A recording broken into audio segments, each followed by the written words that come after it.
Spring football is behind us. That means we can turn the page and start looking towards the fall. It's never too early to look ahead towards the upcoming season. And luckily for you, up on CBSSports.com, we have a post-spring top 25 poll up for everyone to take a look at and maybe get their appetites wet to get you through the summer to get until the fall when things will all kick off. If you're wondering what the top 10 looks like, it is the team that hoisted up the trophy at the end of the year. Ohio State coming in at number 1, followed by the SEC checking in with Texas, then Penn State, Clemson, Georgia. But we're not going to talk about them too much during this segment, but I got to say a shout out to my Gators coming in at number 10 right here on the list, according to the fine folks over at CBSSports.com. Brandon Marcello here with us now, and let's dive a little bit deeper into that list and start there at number 1, Brandon, of course. So we saw Ohio State in the year, number 1 team in the country, and now post-spring, they still are the number 1 team in the country. My question to you is, what is the gap with them compared to the rest of the country? I want to be honest with you. I think like the top 4 right now, there's a pretty close section of teams there. Any one of them could be number 1. In fact, I almost did not put Ohio State number 1, but they're the defending champs. They've got a lot of talent still on that roster. The big issue there is that defense. They lose a lot of starters, and they lose coordinator Jim Knowles, who went to rival Penn State this offseason. But Ohio State very deep still. And you've got Caleb Downs there in the back end at safety to kind of bring everybody together and bring them along. Still a lot of talent there. And that offense, I think, is still going to be as explosive as it was last year because you have the number 1 player in all of college football, receiver Jeremiah Smith, coming back and getting to work with a new quarterback. And they've got a lot of depth, as I said. Just a lot of unproven guys, especially on defense. What do you think of Ohio State's schedule, the way this plays out? Of course, we will talk about Texas and their prospects at the number 2 spot in the post-spring top 25. But just overall, when you look at this, is it worrisome? Do you figure, is there much room for error? How do you view it? That is a relatively easy schedule, I'll be quite honest with you. The only thing that really scares me there is maybe having to host Penn State, of course, which is always going to be difficult in the first week of November. And, of course, having to go to Michigan, which they've lost to 4 straight years. My goodness, having to go on the road there to end the year. But Week 1 against Texas, 2 of the top 2 teams in my poll going into next season. That's maybe the biggest game of the year until they get to that Michigan game. That is a tone setter. If an Ohio State team that's replacing all of those starters on defense can beat Texas, a team that a lot of people think are going to win the national championship this year, I think that puts them at number 1 with a bullet and puts some little bit of a spread between them and everybody else and gives them more breathing room going down the stretch to potentially get, one of those first-round buys, of course, but also remain in the top 6 going into the end of the season, even if they were to lose another game or 2. It is a home game, though, to open it up for Ohio State when they take on Texas, so at least they have that going for them on their side. Of course, on the side of Texas, we now know it is the Arch Manning show, and here they come checking it at number 2 on this list. And you mentioned that you weren't sure if you wanted to put Texas ahead of them. You didn't, but how good do you feel about this Longhorns team? And maybe, we haven't seen a full year of Arch Manning, though, so how can we really know? That's a great question, but I will say this. At least we've seen Arch Manning in extended stretches and also in some pivotal games. Remember the Texas A&M game when he came in? Didn't even have to really throw the ball. He was doing things with his legs. This guy can do it all. He's a little bit different from Quinn Ewers, that he's got the arm, but he can take off and run, and he's willing to take the punishment. And he's probably going to have to do that, especially early in the schedule. Why? Because they only have 1 offensive line starter returning. And this team is going to have to meld some guys together. Whenever you have a bunch of new guys along the offensive line, it takes several weeks to get everything up to speed. So Arch Manning, I think he's going to have a lot on his plate. But in addition to that, the running backs have got to step up, give him some breathing room there.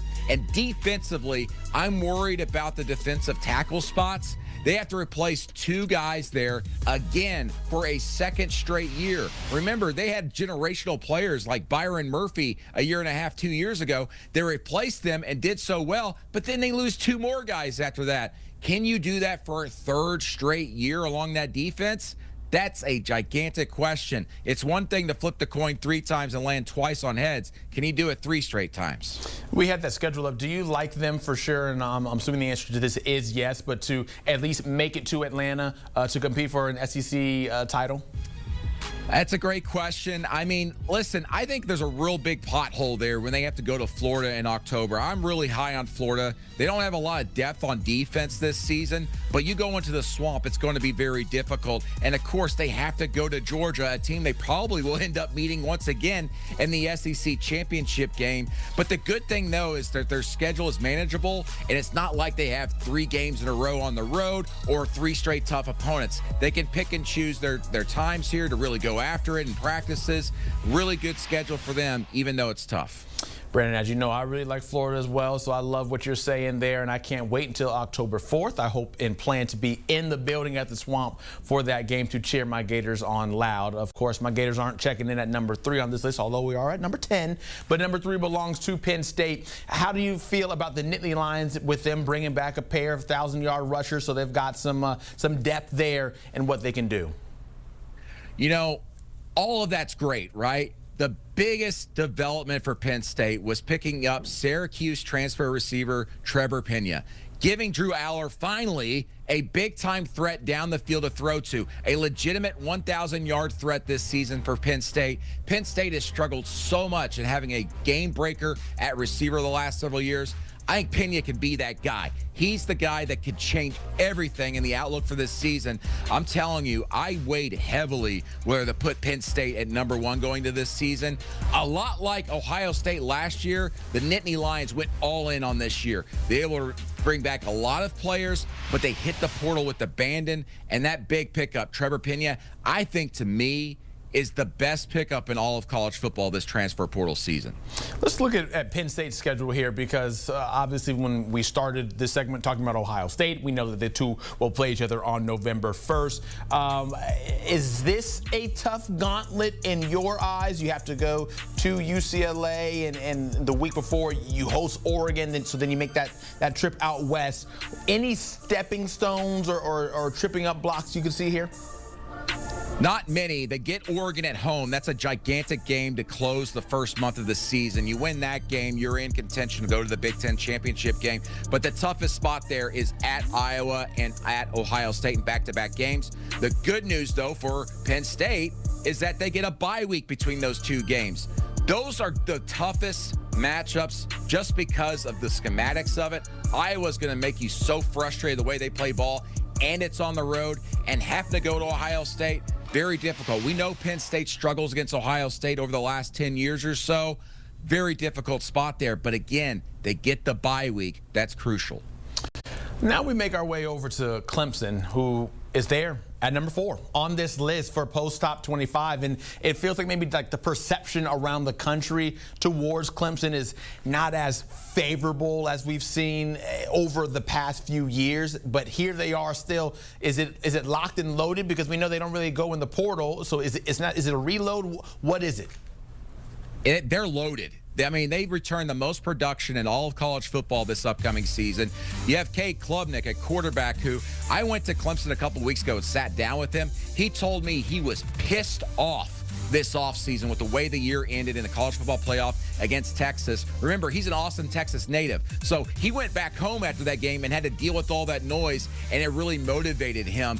I love this group of players, a lot of veterans, and in this transfer portal era, yes, Clemson hasn't had to go in and get portal guys themselves, but they've kept their star players on campus and they've developed them. Not a lot of teams have been able to do that and keep them in their system. And Dabo Swinney told me this is as good as he's felt about a team being a championship contender in his time there. And Dabo knows what it takes to be a championship-type team.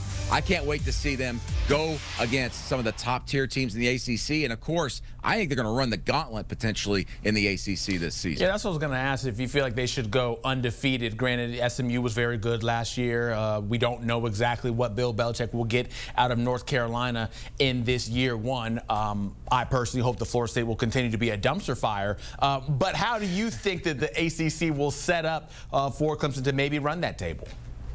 Well, Miami and Louisville, to me, are pretty much the chief contenders there with Clemson. Miami is a bit of a wild card still to me. Carson Beck, the Georgia transfer quarterback, he didn't practice throughout the spring. He just got cleared to throw a little less than 2 weeks ago.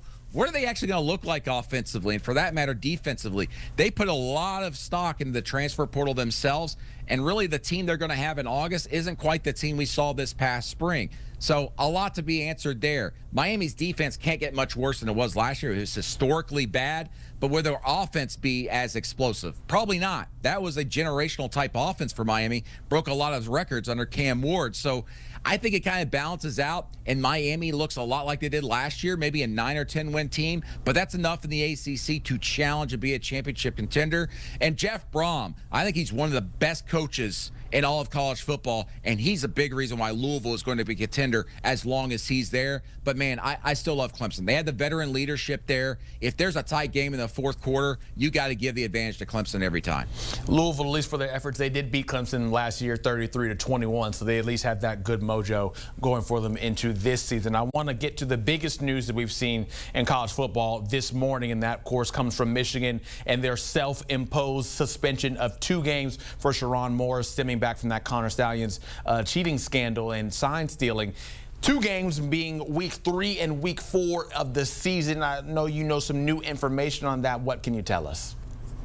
Well, listen, remember, this is Michigan proposing to the NCAA. These are our self-imposed penalties. This does not mean this is the end of it. In June, there will be a hearing in front of the Committee on Infractions, and the NCAA is going to decide whether to dole out more punishment. What could that entail? That could be more suspension for Sharon Moore, or maybe they say, hey, 2 games is too tough. But remember, this is a starting point. This is all about mitigation. A lot of this is negotiation tactics, right? So you're putting it out there, trying to take some pain off of yourself going into this hearing. But again, the NCAA will weigh this, and then they'll decide themselves if it's enough going forward. Where will that go? No one knows. No one's going to be able to tell you a certainty where the NCAA is going to go with this. But in June, we will get our decision in front of that Committee on Infractions. And again, just because you see the 2-game suspension out there doesn't mean that's what exactly the penalty will be next season. It could be more games, it could be less games, or they could hold out some more penalties that don't involve suspensions for head coach Sharon Moore. So then if we look at that September 20th game, that one being week 4, after we pass through that, do you think we will be able to officially put this whole Connor Stallions and punishment and all that behind us? Or is there a chance that things could still continue to loom potentially past this season? You would believe that this would be the end of it, right? Because Sharon Moore is one of the few holdovers from the Jim Harbaugh staff. He's the head man. If he's going to be penalized, you got to move forward with this. I haven't seen an NCAA case stretched this long in some time, especially one where they've handed out multiple penalties over multiple years. It seems like everything's been staggered. 1 year, 6 months, there's another decision. At this point, you got to put a book in it on this, and I think we will get that in June when the Committee on Infractions finally makes their final decision, whether to accept the 2-game suspension or expand on it or maybe even lessen it. We'll find out in June just how severe everything will be for Michigan. But even if post-June comes and we have to get more on this subject, I know we can get you on speed dial. Brandon Marcello, thank you very much. Appreciate the time as always. And of course, college football is always alive over on CBS Sports HQ, as are every single sport under the sun. And under the sun is also where you can find more things with 24/7 Sports. You can tap into them over at YouTube because they keep you covered with all things college sports from the transfer portal and all those things. Like the crew and follow them.